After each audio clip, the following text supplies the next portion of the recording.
I'm excited to welcome on Ramel Lloyd, obviously one of the top guys in 2022. How you doing today, bro? Doing well. How you doing, man? Pretty good. I mean, obviously, it's now been almost 12 hours, 24 hours now since midnight. Coach can start talking to you, calling you. What's that like? That's pretty fun. Always got to enjoy the process. Got a lot of different schools calling from different places. So just grateful to have the opportunity to be recruited by the certain schools I'm being recruited by. But just know I got to stay hungry and keep working. I mean, you just recently picked up Washington now on top of getting Illinois last night. I mean, talk about what it's been like getting all these offers in the last few hours. It's been fun. It's a real honor, like I said, but I just know I got to keep working. I do like both the schools. So those were two big offers for me. I'm really looking to both those schools. So, yeah. And for a lot of guys that just started to pick up offers, but I mean, you've already got Kansas, you've already got a ton of offers already. I mean, seeing this all these options you really have building up right now, what's it like coming only into junior year having all these opportunities? It's great, to be recognized and for people to see you at that level at such a young age. But uh, it's just really about finding the best place for me. So the however big the school is, I just want to go somewhere that is a good fit for myself. And we've talked obviously about the ranking stuff and guys that are number whatever they want to rank you. I mean, they don't usually have to pay you. They don't have to know the school you have. I mean, when you look at rankings, what kind of drive does that put on you? What does that mean to you? Well, rankings. Obviously, at times, once you get on the court, they don't mean anything. But like things do affect off the court things and different opportunities you get involved with basketball. Like if you're top, if you're like number 14, you're almost a guarantee at McDonald's, things like that. So they help. They can help, and then sometimes they don't. So for me, like I just try to take it as a grain of salt. Just no matter what they put me as, just keep working and knowing who I am as a player and make sure I'm always working pretty much. Another thing that you like to be called as a combo guard. I know a lot of people list you as small forward or whatnot, but you are a combo guard, 6'6" and still growing. I mean, what's the ceiling for you? I'm not sure myself. Just I think the sky's the limit. I feel like even if I stayed at this size now, I would still have the same opportunities as I would if I were to grow more. Just be different ways. If I stayed here, I'd be a 6'6" point guard, shooting guard, whatever. But if I get bigger, I'll be a 3-2. So, I mean, it's just depending on what happens. But I think either way, the sky's the limit. And I know when you say that, I mean, obviously, you can still play small forward. It's not that. I mean, obviously, you can still play at a high level at pretty much all positions, but your preferable thing is a combo guard. I mean, when you go on a court, where do you see yourself kind of compared to players in the NBA or something? You kind of see yourself rank up with those guys. Right. Like in terms of being a small forward, like obviously in terms like at times I could play the position and switch over like that. But if you look at the NBA, you don't see no 6'6" small forwards. Yeah. If and especially just because like for me, I've been a guard, point guard my whole life. I just happened to grow a little bit more than I was expected to, and I got kind of big. But no, I've always been a guard, so that's why I kind of tweet about that a lot and like always mention it because it's just I'm more effective. My stock is higher as a guard than me being a small forward. You know what I mean? Me Mhm. as a small forward is completely different from me as a guard because it's two different positions at my size and at my skill level. So I feel like if I'm listed as a guard, that's where my ceiling is at its highest. I know you also have now passed up your dad. He also was a player that played at a high level Division I player as well. I mean, I'm sure you guys have played sometimes one on one. How those games go? I just started beating him like last, but he still can play though. Like he really still can play. Like he can actually beat me still because he's so strong. He's Yeah. like 6'4", like 280, 300. Like he's big and he can move. So Mhm. if he decided to just post me up the whole game, he might actually he might actually win until he gets tired. And one of your dad's teammates back at Syracuse, obviously now you guys, both you guys' sons, their sons, obviously now you and obviously Jason as well, are teammates. And then this past year at Taft, kind of having that bond from your dad's kind of connection. How was that? How did you guys kind of meet each other? Well, we only trust since we were little kids, so Mhm. we kind of already came in, knowing each other, knowing each other's games. So during the season, we had our moments where we really played well together, and it showed. And I know it's only been, I think, a couple months you last did an interview with me. And I mean, at that point, I think it was just a couple hours after the interview, you decided off to transfer to Dream City. That Right. original decision, what went into that reason? Why do you want to come to Arizona? Well, Dream City was is still to this day would be a great place for me to be. I love the staff, Coach Kyle Weaver. He's a great dude. I feel like he would help my game a lot. I love the way they get in the gym. I love the schedule. I love everything about Dream City. It's just that the times and the pandemic and everything that's going on, I felt it was best I stayed here in Cali with my family. But besides that, there's no other reason why I wouldn't be in Arizona right now if it wasn't for the pandemic. That's what I know a lot of guys talk about. I mean, both for college players, some even NBA players at this point. I mean, being close to family, not the pandemic, but also all the stuff, other stuff going on with the world right now. I mean, just being close to family. I mean, what's it going to be like staying next to your community for the next year or two? That's just gonna be great, being home.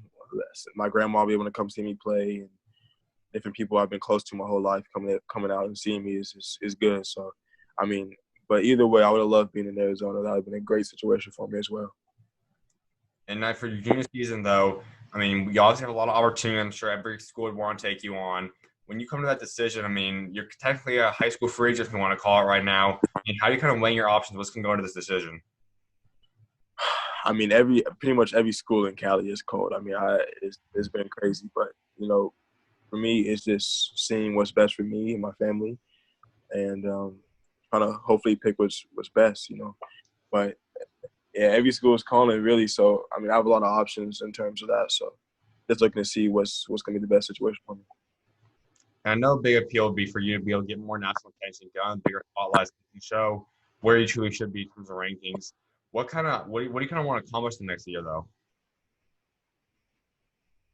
Well, this past season I felt like I got jerked on the Max All American teams. So I definitely want to hopefully get first team next year, have a big break, have a big junior year on the national level, and I'm gonna stay in California, so I definitely got to try to get me a state championship out here. Trying to get in that 5-star rank by the end of the season. That's everybody's goal. So I mean, yeah, things like that for sure. I know besides the lift, I think it's the only school that can do it, but most schools in California can't obviously go to Geico. But for that to be a national championship kind of thing, what would it be like to just be able to be possibly playing in California, or if you go to a school that has the opportunity to go play out in Geico, what would it be to be able to come away as a champion, win your last game of the year?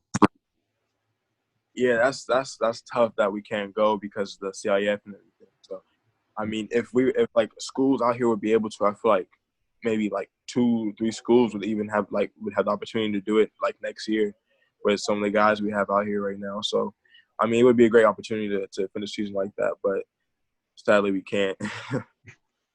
And for your senior season, I mean, obviously, hopefully in a year from now, if most stuff's gone, hopefully we're at much stable places in the country.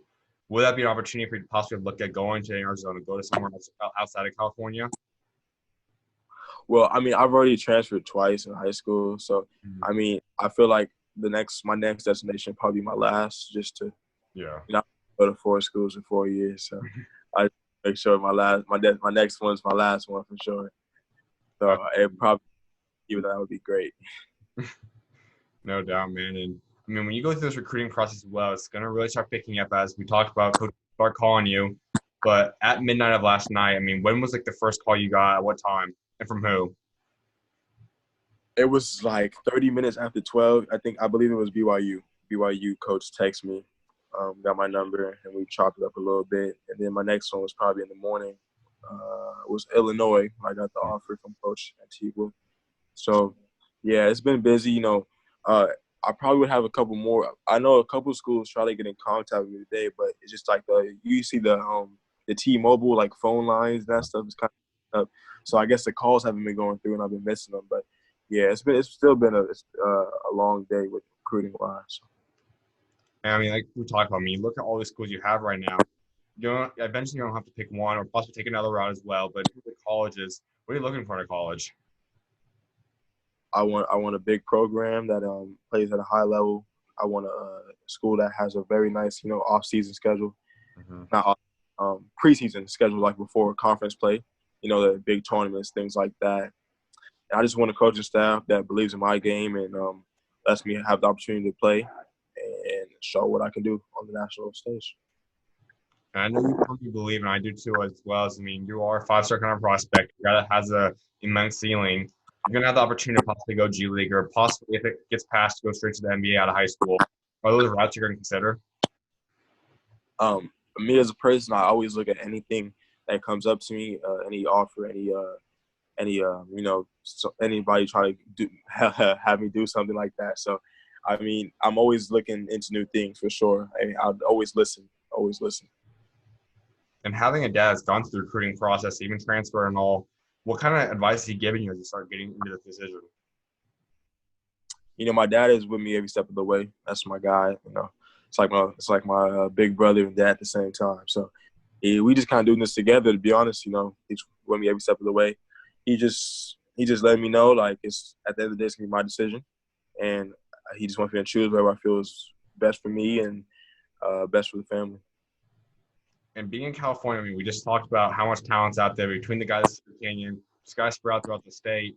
I mean, there's a lot of talent out there. Where do you see yourself kind of ranked up when you put all the guys in California together? Like on the best player out here. I've I mean, at this level, I feel like anybody that is at this level in terms of where they're at, say there's 10 guys like high 4 stars or like 5 stars, I think every one of them should feel like they're the best in their respective area for sure. And I felt like that since fourth, fifth grade out here. So, no, Cali, I definitely feel like I'm the best player in Cali for sure.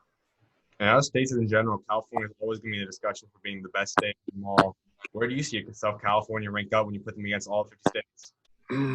I gotta go Cali at number one. I mean, Texas is pretty crazy right now. Texas is pretty crazy. Texas and Cali, but I mean, we're both the two biggest states in the country, so I would hope we're pretty good. So Texas and Cali, Florida has some good things coming out of there, and Georgia as well. So I feel like Cali edged up a little bit. We got Josh Christopher, Jalen Green. Those are two top 10 guys in the senior class. So I mean, that's big time. I mean, when you talk about each state, they kind of have their own kind of flash, their own personality with them. What do you think is that kind of branding the California guys have? I think California, you got all the cameras, you got all the flash, you got the high shorts, uh, everybody with the little drip post. I think we're just different. I feel like got the little Cali flair to it. Everybody kind of it's like young Hollywood in a sense. Mm-hmm. No doubt. And I mean, as I said, you had 2 more years left. Personal goals. I know all McDonald's All-American is a huge thing for you. Jordan Brand class, stuff like that, something all guys want to achieve. What do you personally want to have accomplished before you walk away from high school? Pretty much those things right there. Also I mentioned earlier the state championship for sure. My senior year, I would love to try to get a Gatorade National Player of the Year. So I'm like, I'm a pretty ambitious person, so I kind of want it all. And any award I could potentially get, I'm trying to get it. So just trying to go out crazy, everything. And throughout this crazy time, I know you've been doing some virtual visits. What's it been like talking to some of the coaches that way? It's good. I had a virtual visit with Louisville recently, and I enjoyed it a lot. They had the whole staff on board. Coach Mack was there, and they showed me the campus. They showed me everything, really. So, I mean, obviously it's not the same as being there, but it's pretty entertaining and fun as well. I know they're hoping that stuff's going to start opening up soon. What's some of the schools you're planning on actually doing real visits to once this all opens up again? Yeah. It's going to be tough, though. I have a lot of really nice schools that I would love to see and visit. So I'm going to really have to sit down and see how many officials I have and look at who I'm trying to look at for sure. But it'll be a tough for sure. No doubt, man. My last thing before I let you go is, I mean, when you talk about your overall legacy when you leave the game of basketball as a whole, what do you want to remember for? Just being remembered as a fierce competitor and somebody that you don't want to play against. Just look at who you got next game and just think, oh, I got to play against Ramel again, something like that. And as basically as that, like, yeah. For sure, man. Well, I definitely appreciate you taking time to come on, my guy, and look forward to seeing what God's got in store for you next, man. I appreciate you, my guy. All right, man. Talk to you there, man. God bless, bro. God bless.